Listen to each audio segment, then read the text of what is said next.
Hey guys, Mike here. So today's cult classic review is 1987's Predator, starring Arnold Schwarzenegger as Dutch and Carl Weathers as Dylan. In Predator, Dutch and his elite squad are sent on what they think is a rescue mission. However, after they complete their mission but then find out that it actually wasn't what they thought it was, they try and go for an evac. However, as they're on their way to the evac zone, they find they're getting picked off one by something that they can't see. And so we have Predator.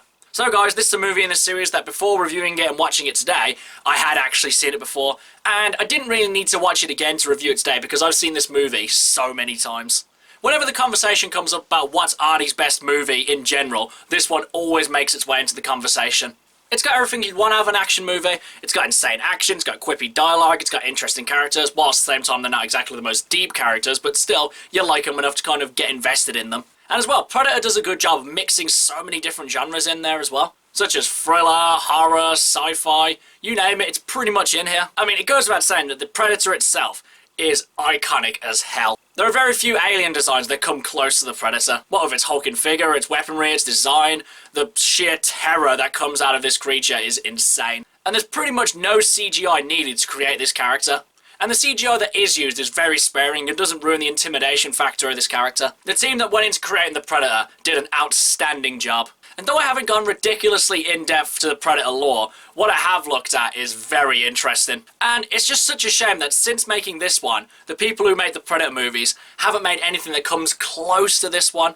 Honestly, I'd say the movie that comes close to being as good as this one is 2010's Predators, because it's more or less in the same vein, and it's, you know, a decent movie. Though at the same time, it's nowhere near as good as this one. I just hope that one day the filmmakers find the right recipe to make a good Predator film again. And speaking of mixing the genres, I just love how this movie starts off as one thing, and then completely changes into another. Because pretty much at the start of the movie, this is a classic Arnie movie. Gunfights, explosions, quippy dialogue, male testosterone, you name it, it's here. But then later on, it just turns into this insane cat and mouse movie, where the characters and you are constantly on edge because you don't know where the Predator's going to strike next. Though if you had to be completely honest, there are probably some scenes in this movie which I would either get rid of or change. I mean, I'm not the first person to say this, but right at the start of the movie, when they show the Predator's ship coming to Earth, honestly, I would get rid of the scene because it ruins any kind of mystery that the Predator would have. Because if you haven't seen this movie before and you don't know anything about it, it comes as a complete shock that all of a sudden this high-octane action movie all of a sudden turns into this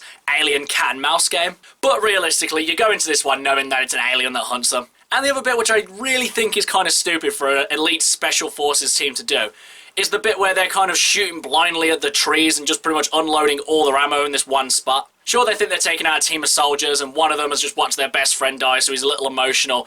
But still, the amount of ammo they use in this scene is ridiculous. And honestly, I don't know how they have any left after they use a whole army's worth of ammo in this one spot. But still, it's a cool, iconic scene from the movie, so you know what? I haven't really got that much of a problem with it. I just think it's kind of a bit out of character for these guys. But then, honestly, the movie's at its best when it's just Arnie and the Predator. They constantly have this back and forth where you don't know who's winning, or one of them is winning and then the other one gets the upper hand and then vice versa. And honestly, in this scene, you just don't really know how it's going to go. Though obviously, it being an Arnie movie, you can probably guess how it's going to go. And as for the special effects as a whole, I think this movie's aged fairly well, because some of the effects do look a bit dated, but I'd say some of them hold up now and look better than probably some of the effects that we deal with today. It's just, you can tell that a lot of heart and soul and attention to detail went into making this movie. Even though on the surface, this movie hasn't got the most layered of plots. Nonetheless, this is still an amazing action movie and definitely one of Arnie's best. So guys, would I consider this movie a personal cult classic, and would I recommend that you guys should watch it? I would definitely put this as a personal favourite. I have seen this movie so many times and I absolutely love Predator. It's got pretty much everything you'd want out of an action sci-fi movie, and then some. And as for recommending you guys to watch it, if you haven't seen this movie already, then you definitely need to see it.